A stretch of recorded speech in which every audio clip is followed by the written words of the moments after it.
mazoto mikeleza ainako mivava hoan'izao tontolo izao mijoro mitory amafazateniso fa ny tompo be fity no manohanahana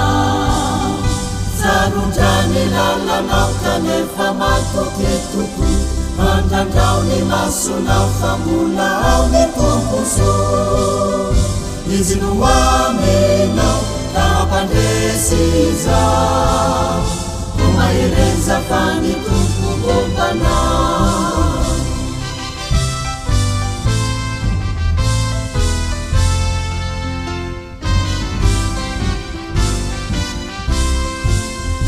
mandroso ny asa tano ny filoanao azamba matahotra na manahina izao miady mitafi ny firaisan-tsaina so fa ny fahavalonao de andositra tokoa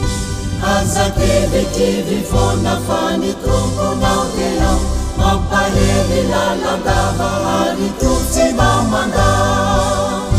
izy no amenao ka hampandresy izao o mahereza fa ny tompo bombanao izy no amenao ka hampandresy izao o mahereza fa ny tompo